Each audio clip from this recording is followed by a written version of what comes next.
کتنی بڑی فضیلت ہے یہ حضرت ابو بکر کی. اور علماء کہتے ہیں کہ اس آیت میں حضرت ابو بکر کا صحابی ہونا, ساتھی ہونا, یہ منصوص ہے, کیونکہ اللہ نے حضرت ابو بکر کو نبی کا ساتھی کہا ہے. ساتھی ہر ساتھ رہنے والے کو نہیں کہتے, ساتھی اس ساتھ رہنے والے کو کہتے ہیں جو آپ کا دوست ہو. منافق کو کبھی ساتھی کہیں گے؟ بولو بھائی. تو ساتھ رہنے والا جو دوست ہوتا ہے اس کو کیا کہا؟ کیونکہ بعض دفعہ دشمن بھی ساتھ میں آ جاتا ہے. تو اس سے پتا چلتا ہے کہ حضرت ابو بکر رضی اللہ تعالی عنہ کے ایمان کی اللہ اس آیت میں گواہی دے رہے ہیں. حضرت ابو بکر کو اگر کوئی مومن نہ مانے, معاذ اللہ منافق مانے, تو وہ اس آیت کا واضح لفظوں میں انکار کر رہا ہے.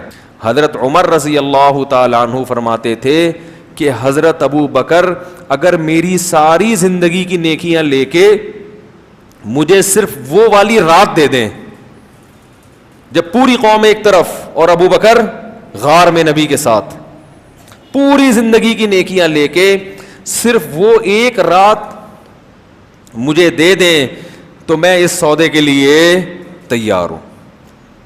کتنی حضرت عمر کی نیکیاں تھیں, فرمایا ساری لے لو, وہ ایک رات دے دو, کیونکہ اس رات کا جو اللہ نے بڑی شان سے قرآن میں ذکر کیا, ایسا تذکرہ اللہ نے کسی اور رات کا نہیں کیا. ایسی شان سے اللہ نے ذکر کیا. اس وقت کو یاد کرو جب یہ دو میں سے, دیکھو آپ یہ بھی کہہ سکتے تھے, اللہ تعالیٰ یوں بھی کہہ سکتے تھے کہ جب محمد صلی اللہ علیہ وسلم اپنے ساتھی کے ساتھ تھے, نا ثانیت نہیں, دو میں سے ایک. یہ گویا رتبہ بیان کرنے کے لیے کہ دونوں کیا کیا ہیں, بالکل قریب قریب ساتھی ہیں, قریب قریب. تو اللہ ان دونوں میں سے دونوں کو ہر ایک کا دوسرا کہہ رہا ہے. تو یہ بھی بلاغت ہے قرآن مجید کی. تو اسی وجہ سے علماء امت کا اجماع ہے کہ تمام پیغمبروں کے بعد سب سے بڑا مقام کس کا ہے؟ حضرت ابو بکر رضی اللہ تعالیٰ عنہ کا. بعض لوگ کہتے ہیں بھائی اہل بیت کو فضیلت ہونی چاہیے, نبی کے داماد تھے حضرت علی. ایک صاحب تقریر کر رہے تھے کہ ابو بکر اور عمر نے تو نبی کو اپنی بیٹی دی ہے اور حضرت علی کو نبی نے اپنی بیٹی دی ہے, تو فضیلت کس کی ہوئی؟ بھائی علی, حضرت علی کی فضیلت ہوئی کہ نبی اپنی بیٹی, ان کو بیٹی دینا مشکل کام ہے نا بھائی. بیٹی دینے میں تو 100 دفعہ سوچتا ہے انسان, لینے میں تو کہتا ہے چلو بھائی, وہ تو کہیں بھی شادی کر لیتا ہے. دینا بڑا مسئلہ ہے نا. تو یہاں ایک یہ خوب اچھی طرح سمجھو. تو بعض لوگ اس بنا پر حضرت علی کو باقی صحابہ پر فضیلت دیتے ہیں. اسی طرح جو شیعہ حضرات ہیں وہ کہتے ہیں کہ حضرت ابو بکر نے نبی کو بیٹی دی ہے, لیکن نبی نے بیٹی دی کس کو ہے؟ حضرت علی کو. تو فضیلت کس کی ہوئی؟ تو کہے گا بھائی یہ تو حضرت علی کی ہونی چاہیے. تو حضرت علی کی فضیلت کے ہم منکر نہیں ہیں, بیٹی دینا بڑی بات ہے, حضرت علی کا بڑا اکرام ہے, یہ پیغمبر اپنی بیٹی دیں, اس میں کوئی شک نہیں ہے. حضرت موسیٰ علیہ السلام کو یقیناً یہ فضیلت حاصل ہے کہ اللہ کوہ طور پہ بلا کے ہم کلام ہوتے تھے, مگر حضرت موسیٰ میں جو رسالت والی صفت تھی وہ ہمارے نبی سے کم تھی, کیونکہ ایک مخصوص قوم کی طرف نبی بنا کے بھیجا گیا, چند لوگوں کو, چند لاکھ کو یا چند ہزار کو اللہ سے جوڑنے کے لیے. محمد صلی اللہ علیہ وسلم کو سارے انسانوں کی طرف اللہ نے پیغمبر بنا کے بھیجا ہے. اسلام کو سب سے زیادہ سپورٹ کس نے کیا؟ حضرت ابو بکر نے. سب سے زیادہ, سب سے پہلے تصدیق کون کرتا تھا؟ ابو بکر. سب سے پہلے جب نکال دیا تو غار میں کس نے ساتھ دیا؟ ابو بکر نے, ہر چیز میں. آپ کے بعض اہل بیت اس وقت ایمان نہیں لائے تھے, بعد میں لے آئے ایمان, یقیناً اچھی بات ہے. بعض حضرت علی رضی اللہ تعالیٰ عنہ کی عمر بہت کم تھی, یہ فضیلت ہے کہ وہ جلدی ایمان لے کر آئے. لیکن سب سے زیادہ جو نبی نے دوستی لگائی ہے, دوست ہونے کے اعتبار سے, اس اعتبار سے کہ یہ میرے ساتھی ہیں, اس مشن میں میرا ساتھ دے رہے ہیں. ایک دوستی تو ویسے ہی ہوتی ہے نا, ایک دوستی مشن والی دوستی.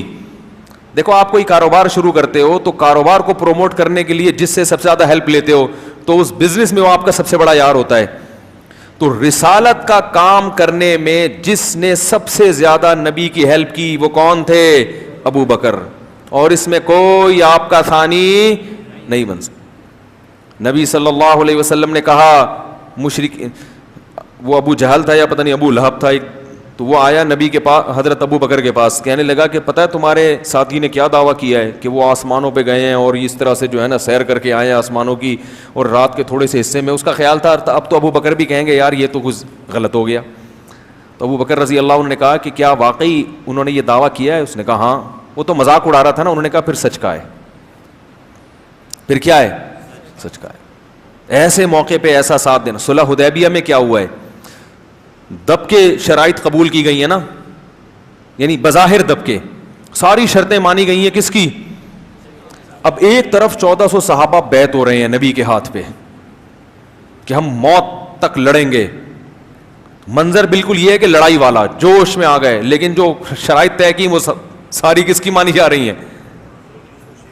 تو سب ایک طرف ہو گئے. سب کے دل میں ایک وسوسے آنے لگے کہ بھائی ہم تو دین برحق پر ہیں، یہ نبی صلی اللہ علیہ وسلم یہ کیسی شرطیں، یہ تو ہماری ذلت ہے.